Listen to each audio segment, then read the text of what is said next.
Fruit Loops were one of my favorite things to eat when I was a kid. I thought this was the perfect breakfast, and if you asked me back then, I'd probably tell you it's also the perfect lunch and dinner. I'm pretty sure I'm not alone on that one. But guys, I have bad news. We've all been living a lie. Not only do all Fruit Loops in the bag taste exactly the same, yes, that's right, there is no difference between the colors, but here is the kicker. If we head over to the official Kellogg's website, we find Fruit Loops, and then we hit nutrition facts. Now let's head over to ingredients, and we're gonna get corn flour, sugar, flour, starch, oil.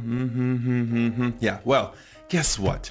Fruit Loops contain exactly 0% fruit. Although to be fair, the formula is a bit different over here in Europe, so if you check out this German box of Fruit Loops, you will find that they do indeed contain trace amounts of fruit extracts, mostly for coloring. Wow, Kellogg's, big deal, big deal. You know what? I find that unacceptable. So for this video, I asked myself, is it possible to use actual fruits to make Fruit Loops at home? And even though the process is everything but easy, involving quite a few steps to get close to what we are familiar with in terms of color, texture, and flavor, I managed to come up with these Fruit Loops that are indeed almost 50% fruit and definitely 100% natural ingredients. I'm gonna show you exactly how I achieved these, but the thing is that, yes, of course I took a few nibbles here and there while testing and shooting, but I have never actually tried this final batch with milk, and definitely not side by side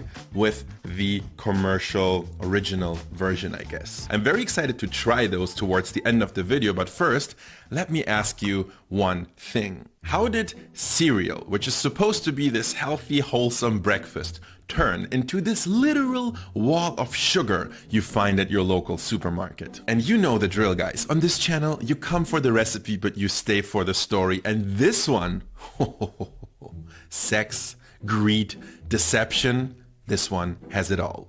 Let me explain. To understand the history of breakfast cereal and to understand how it became what it is today, we need to go back all the way to Industrial Revolution era USA. Back then, there was one specific social movement that was gaining more traction by the day, and it was called the temperance movement. Its main goal was clear and simple: to oppose the consumption of all alcoholic beverages. You gotta understand, drinking all day, every day was definitely a big thing back then. I mean, people were having a glass of booze as medicine when they had a cold and stuff like that, including children, by the way. But guess what? Tons of people were also getting sick from and addicted to drinking alcohol. Now add to that the fact that all of a sudden there were these big new factories popping up everywhere with huge furnaces, fire, heavy machinery.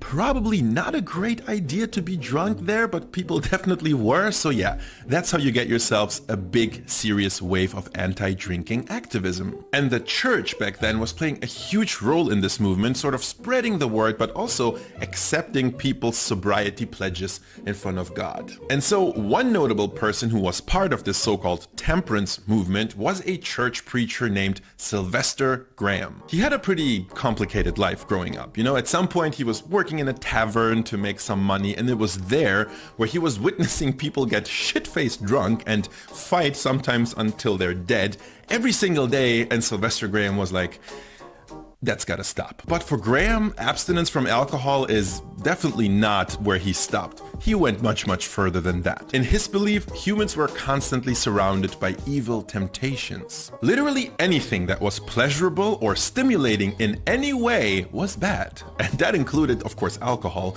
but also many more things like, for example, a hard bed or a warm bath. And in terms of food, he was convinced that humans should only eat plants. Okay, that's not too bad. Maybe even ahead of his time. Oh no, oh no. You see, any kind of spice or flavoring you would add, no bueno. Your food, young friend, must be pure, wholesome, and taste like nothing, so you live a long and pleasureless life. But here's the kicker. According to Sylvester Graham, if you followed all of his extremely soft-core advice, you will chill the hell down, stop having impure thoughts, and thus, I'm not joking, I'm not making this up, you will finally stop masturbating. That was literally Sylvester Graham's ultimate goal. And his arch enemy, he wrote entire books about that, was white bread. To him, white bread was the devil himself coming to you in the shape of a delicious bun. But he didn't actually hate all bread. It was just white bread that he hated. In fact, he thought that the main staple of your diet should be a very, very simple whole grain bread made from a very coarsely milled flour that would later on, actually after his death, become known as Graham flour. Because yes, even though Sylvester Graham was harboring a lot of beliefs that today we would simply just call crazy, back then he actually had quite a lot of followers. They might have been a little bit less extreme than him, but they definitely carried his ideas well into the late 19th and even into the 20th century. Those are the people who brought us foods like the graham cracker, for example, which is like quite popular to this day and still made with something similar to Graham's graham flour. But wait, how does all of that relate to breakfast cereal? Well, good question. Back to the mid-1800s. Sylvester Graham had now passed away, but his ideas, as we mentioned, are alive and well. A very fine 19th century dude named James Caleb Jackson, for example, he was running a spa kind of thing. They called it sanatorium back then. Basically a place where you could go, relax, hang out, do some water healing, whatever that was, and also live Jackson's vision of a completely stimulation-free life, inspired of course by Sylvester Graham. And don't think he was some kind of like niche freak. He was actually running one of the world's like biggest spas back in the day. Jackson was a pretty devoted follower of Graham's food philosophy, and it was at his spa that we find the very first recorded mention of something called granola. Not granola, granula. This was sort of Jackson's take on Graham's simple whole wheat bread, except this one was double baked, so it would get really, really hard. Then they would break it into nuggets, and then because they were so hard, you had to soak them in milk overnight, and then you could have them for breakfast the day after. And this simple but somewhat like wholesome and novel food, it really became a thing. Jackson started selling it big time, and only a few decades later you'd find DIY recipes for granola in all sorts of cookbooks. One of the people who was clearly quite fond of this idea was another fine 19th century dude, and his name might actually ring a bell. It's John Harvey Kellogg. Let me just say John Harvey Kellogg was not a simple man. According to Wikipedia, he was an American medical doctor, nutritionist, inventor, health activist, eugenicist, and businessman. And if you read up on Kellogg's actual views and what he believed and tried to carry into the world, it's insane. John Harvey Kellogg was a ridiculous anti-sex crusader and a racist. But on the other hand, he did invent cornflakes, so although it's not actually that easy, I mean the cornflakes part. Everything else, clear as day. You see, at Kellogg's spa, you would actually get a slightly improved granola. Kellogg was actually using a blend of different grains, but most importantly, he kind of like tweaked the process to tenderize them. And apparently the patients at his spa liked that stuff so much that they were literally begging Kellogg to sell them some, which, yes, that is what launched his career as a food inventor and producer. He teamed up with a few of his siblings and other members of his family, and together they developed an even better technique to make something they would call flaked cereals, which is what eventually would get them the game-changing patent in 1896. Even though it's John Harvey Kellogg's name on the patent certificate, many people argue that it was actually his younger brother, William Keith Kellogg, who was the mastermind of the company. It was Will Kellogg's idea, for example, to start making corn-only flakes, and